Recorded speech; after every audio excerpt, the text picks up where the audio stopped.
The world is filled with men and women seeking pleasure, excitement, novelty, seeking ever to be moved to laughter or tears, not seeking strength, stability, and power, but courting weakness and eagerly engaged in dispersing what power they have.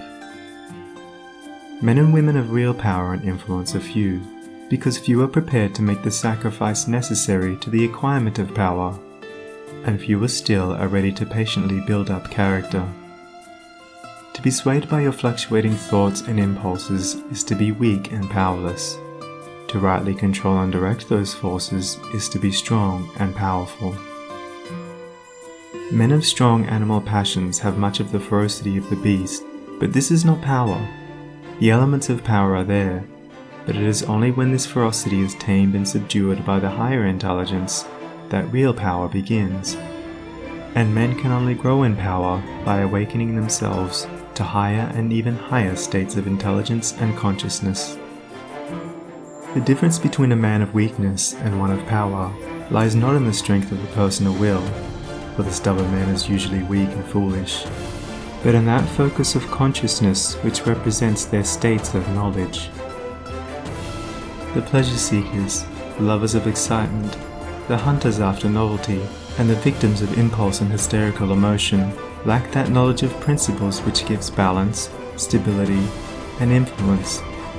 A man commences to develop power when, checking his impulses and selfish inclinations, he falls back upon the higher and calmer consciousness within him and begins to steady himself upon a principle. The realization of unchanging principles in consciousness is at once the source and secret of the highest power. When, after much searching and suffering and sacrificing, the light of an eternal principle dawns upon the soul, a divine calm ensues, and joy unspeakable gladdens the heart. He who has realized such a principle ceases to wander, and remains poised and self-possessed. He ceases to be passion's slave, and becomes a master builder in the temple of destiny. The man that is governed by self, and not by a principle, changes his front when his selfish comforts are threatened. Deeply intent upon defending and guarding his own interests, he regards all means as lawful that will subserve that end. He is continually scheming as to how he may protect himself against his enemies, being too self-centered to perceive that he is his own enemy. Such a man's work crumbles away, for it is divorced from truth and power. All effort that is grounded upon self perishes. Only that work endures that is built upon an indestructible principle. The man that stands upon a principle is the same calm, dauntless, self-possessed man under all circumstances. When the hour of trial comes, and he has to decide between his personal comforts and truth, he gives up his comforts and remains firm. Even the prospect of torture and death cannot alter or deter him. The man of self regards the loss of his wealth, his comforts, or his life as the greatest calamities which can befall him. The man of principle looks upon these incidences as comparatively insignificant, and not to be weighed with loss of character, loss of truth. To desert truth is, to him, the only happening which can really be called a calamity. It is the hour of crisis which decides who are the minions of darkness, and who the children of light. It is the epic of threatening disaster, ruin, and persecution which divides the sheep from the goats, and reveals to the reverential gaze of succeeding ages the men and women of power. It is easy for a man, so long as he is left in the enjoyment of his possessions, to persuade himself that he believes in and adheres to the principles of peace, brotherhood, and universal love. But if, when his enjoyments are threatened, or he imagines they are threatened, he begins to clamor loudly for war, he shows that he believes in and stands upon, not peace, brotherhood, and love, but strife, selfishness, and hatred. He who does not desert his principles when threatened with the loss of every earthly thing, even to the loss of reputation and life, is the man of power, is the man whose every word and work endures, is the man whom the afterworld honors, reveres, and worships.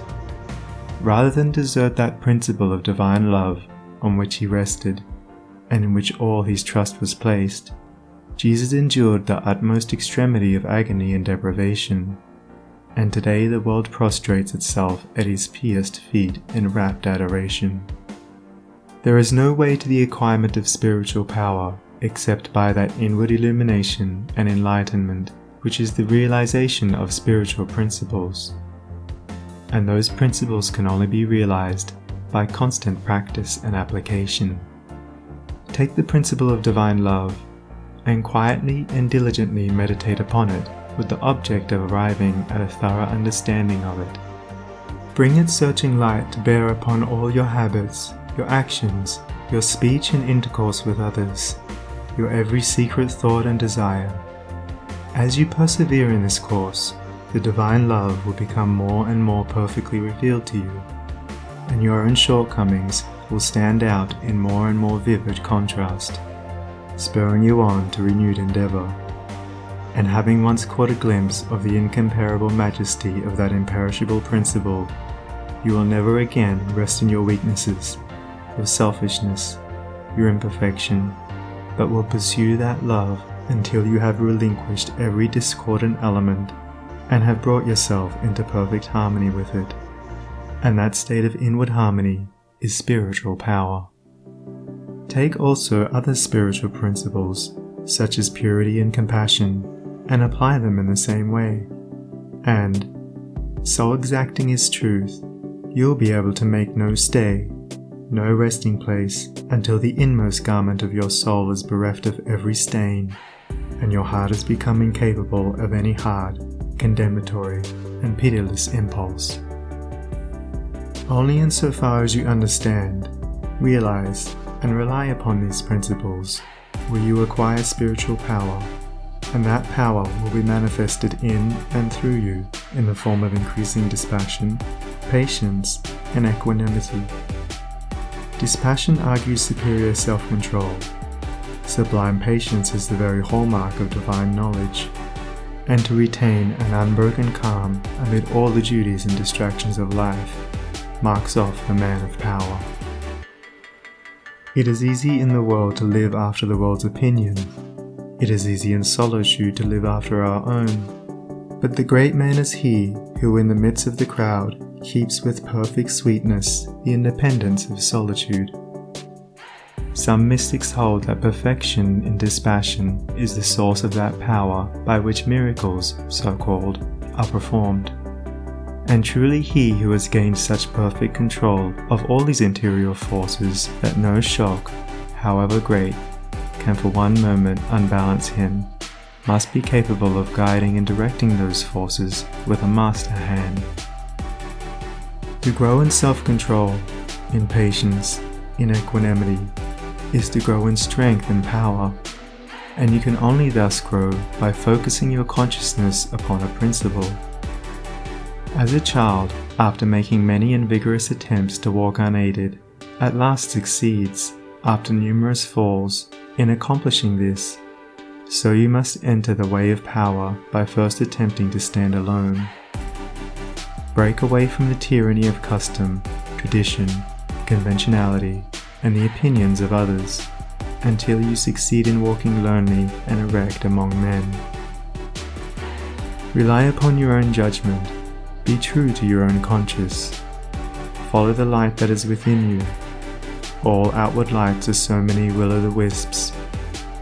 There will be those who tell you that you are foolish, that your judgment is faulty, that your conscience is all awry, and that the light within you is darkness. But heed them not.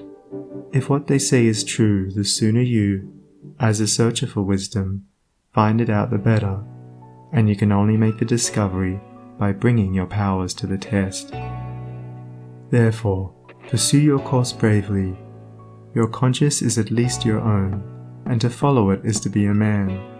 To follow the conscience of another is to be a slave.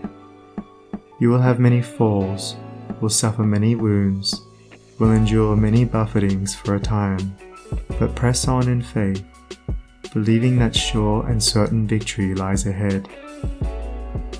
Search for a rock, a principle, and having found it, cling to it.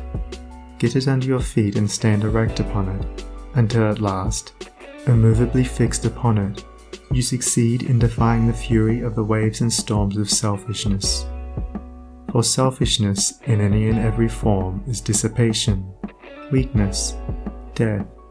Unselfishness in its spiritual aspect is conservation, power, life. As you grow in spiritual life and become established upon principles, you will become as beautiful and as unchangeable as those principles, and will taste of the sweetness of their immortal essence, and will realize the eternal and indestructible nature of the God within.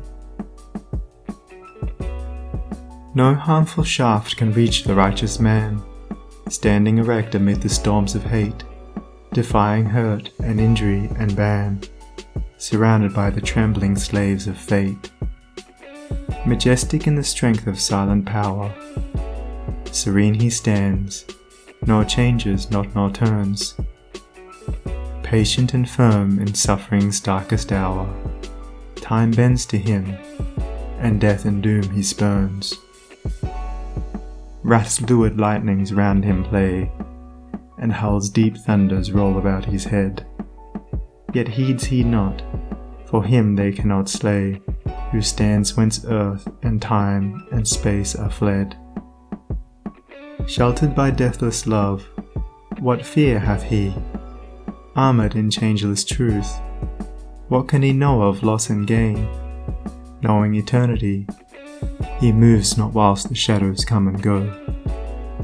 Call him immortal, call him truth and light and splendour of prophetic majesty, who biddeth thus amid the powers of night, clothed with the glory of divinity.